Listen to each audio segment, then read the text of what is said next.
Hey guys, this is EA Sports Game Changer, Buckeye Nation. And what you're about to see is my Week 4 matchup versus the Seattle Seahawks for the DDFL online franchise for Madden 12. Uh, I've been wanting to do some voiceover for these for quite a while, but I never get a chance to really do any commentary. My schedule is really tight, so basically I got to try and fit these in. Makes a video a little more interesting. And like I said, what you're going to see here, this is week 4. Haven't exactly had a really good start to the season this year, but I'll go ahead and talk a little bit about the offseason acquisitions I made to try and bolster up my roster a little bit.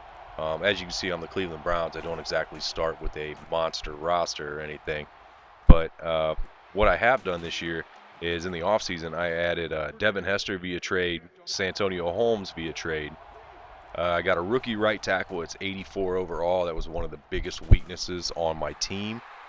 Uh, Also, I got a rookie halfback by the last name of Green. He's third on my depth chart going into the season, but he's really quick and he's a good complement to Peyton Hillis and Montario Hardesty.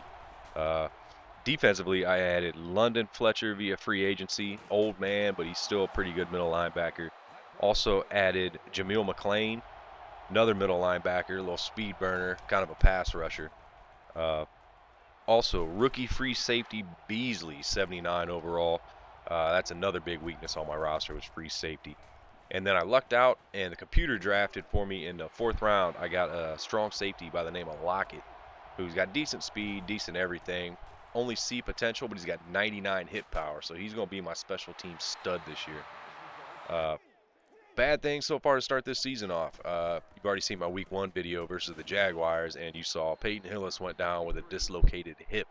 So he's out for 8 weeks. So basically, there goes my run game. I'll try to patch it together, get some carries here and there between the different guys. But more than likely, you're going to see a ton of passing from me until he comes back. Uh, that is my whole offense, basically, is ball control passing. I use ball control passing to set up the run. Uh, I say ball control because I'm not trying to go downfield all game. I'll take my shots here and there, but I basically run a modified style of the West Coast offense. I love to run 2 and 3 tight ends, but I'm definitely not afraid to spread it out, go 3, 4 wide receivers.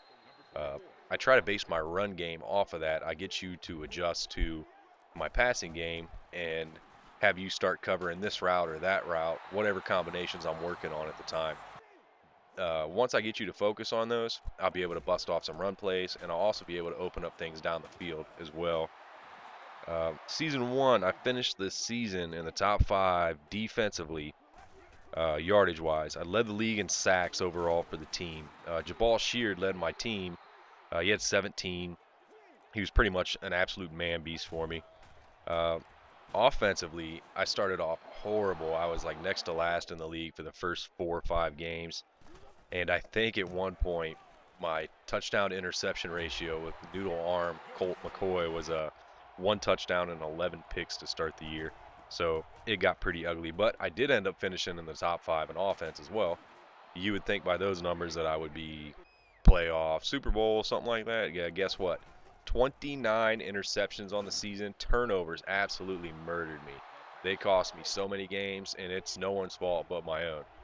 Stupid decisions, poor passing. It was just bad.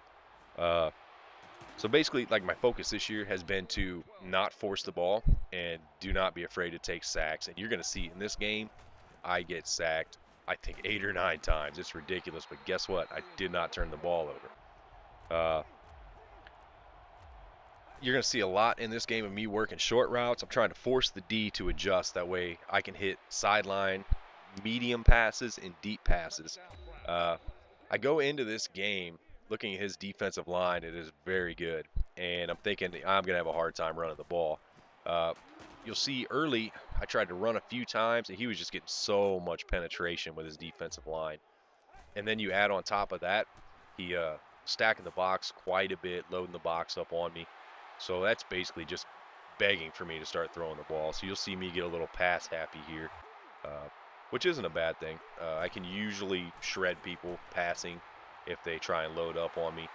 And yeah, this right here, this was his longest run of the game, 25-yarder. He finished the game with 11 carries for 50 yards rushing. So if you subtract that 25-yard run, you're looking at what, 10 carries for 25 yards. Uh, I'll take that all day long. I mean, that's my goal, is just to shut down the opposing offense by any means necessary. I will send every blitz known to man, man blitz, zone blitz. Um, I got my defensive coordinator coming off the sideline sometimes, and even he blitzes himself. You know, it's just I don't mess around. I do not want someone to have time in the pocket to beat me deep. That's the most irritating thing in the world. Uh, yeah, you'll see a lot in this game. Here I am on offense. This is one of my favorite plays. It's a motion with Santonio Holmes coming over the middle, and then my slot guy is either Cribbs or Hester. They run a quick out or a slant out, and that usually will get open versus man coverage. You see me here, one of my few shots deep to Cribbs. I do not have stud receivers. I mean, yeah, I just got Santonio Holmes, and he's pretty good, but like for the life of Madden, basically ever since '08, I just do not. I never stock stud receivers. I could care less about speed, especially in Madden 12. Speed means nothing, which is awesome because before you could just take the fastest player in the draft every year and dominate with them. I believe I had a 69 overall receiver I drafted in Madden 11. He murdered everybody. I think he was he was top wide receiver. I think he was up there for league MVP with like 24 touchdowns. He was probably top 5 MVP voting. I mean, I just dominated with him, and he wasn't even that good. Uh, this year, you'll see a lot more catching traffic is so much more important this year, as well as spectacular catch and basically release. I hate seeing my receivers get bumped off the line. You'll see Greg Little on my team, he's almost unbumpable. I don't know what his release rating is, but he is pretty stinking good. Uh, if you're looking right now, you see I'm going all pass mode, pretty much. Just hell with it. Colt McCoy can't hit the broadside of a barn, which that's nothing new for me. The one thing I do notice is that you do not need to have a stud quarterback in this game. You can do just fine with a guy without 90 arm or 90 throwing power. What is important is short and medium accuracy. Uh, I see a lot of people going after these quarterbacks with like 95 throwing power and 90 deep accuracy. Well, if somebody's blitzing you, that does you absolutely no good because you're not going to get the pass off in time. So I would easily take a guy with short and medium accuracy over like the Matthew Stafford with the can throw bombs all day. You play me, you're not getting deep. It's just not happening. I may screw up occasionally, and you will get a deep ball, but maybe one a game, and that's not going to win you the game. You see he's running there with Noel Devine. I actually traded him Devine in the offseason. Little halfback, little scat back, blazing speed. Uh, like I said, I'm not a speed player. Speed doesn't do a whole lot for me. I'd much rather win by strategy over trying to find the fastest player in the game. And you just saw there, my boy Jabal Sheard isn't the fastest guy in the world, but he's lighting him up. That's his third sack of the game. I think he finishes with 4 in this game. I think I sacked him 5 times this game. He got me 8 or 9, which is ridiculous. There's my man Keith Bulluck, big free agent signing. Nice little interception. Uh, that's the thing that kills me the most is the short, quick passing is what gets a hold of me. That's why I try to always bump off the line. And right now I'm starting to use the quarterback spy route on my defensive tackles or defensive ends on the tight end side to stop that quick pass. Jabal Sheard already has 2 interceptions on the season. By doing that, I think he got him against Heem, the man-beast owner from the San Francisco 49ers, kept quick hitting me with Vernon Davis. So I used quarterback spy to kind of get behind that and stop that from happening. The whole game, this entire game, not just this game, Madden in general, is all about adjustments. What adjustments can you make? You're going to come out in some sort of strategy, whatever it is, whether you want to pound the ball, you want to throw deep outs, deep corners, comeback routes. It's all strategy, and it's not whether or not you can complete those routes or you can stop those routes. It's whether or not you can adjust to them later on in the game. Now, if you watch this here, this is one of those garbage plays. It makes me want to just smash my TV.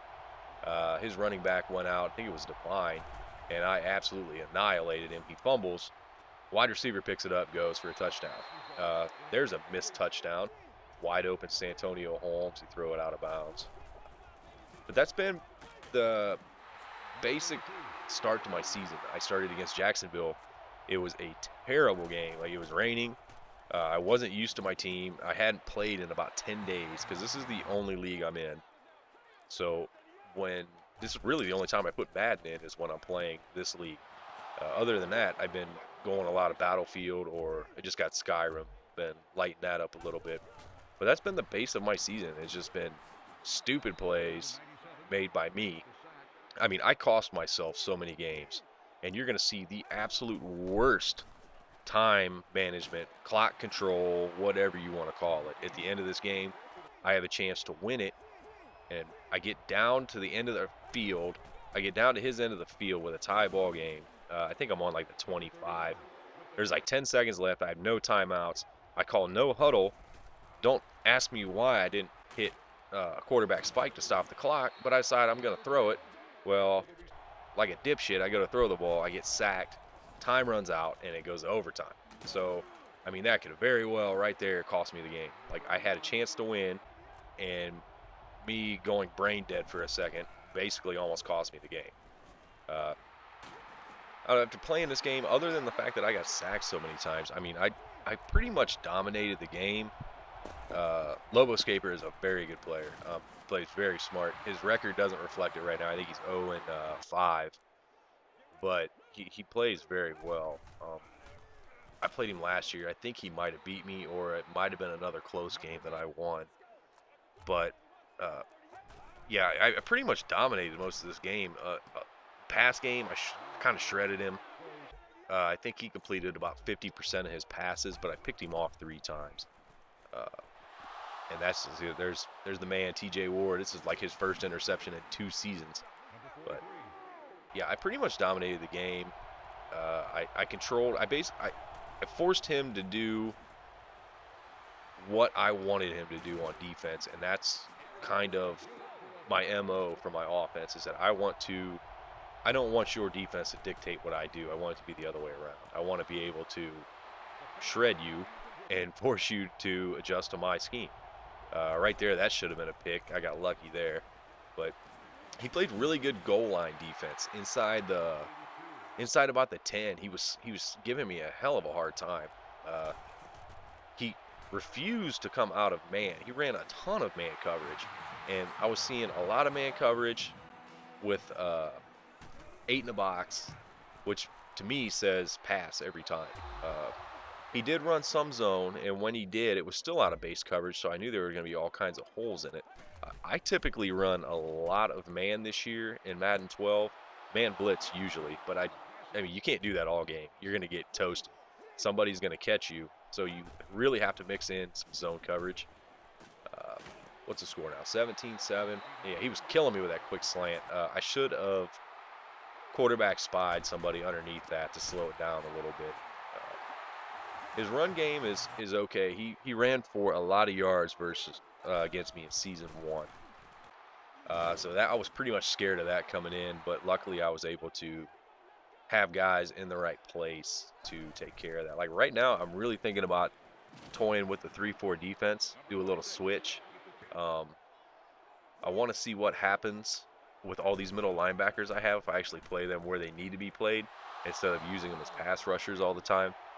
So I'm going to try that next week versus the Dolphins, and I'm actually talking a trade right now with Dallas. So you may see a trade with D-Rock. So I will let you know, give you some updates on that next week. But here you go. It's a tie ball game. It's the end of the game. 30 seconds left. I have no timeouts. We'll see how I handle this. You'll see the big choke and then see how it turns out. I'll let you guys watch the rest of this in peace and quiet. Thanks for watching. I will see you guys next week. All right, later.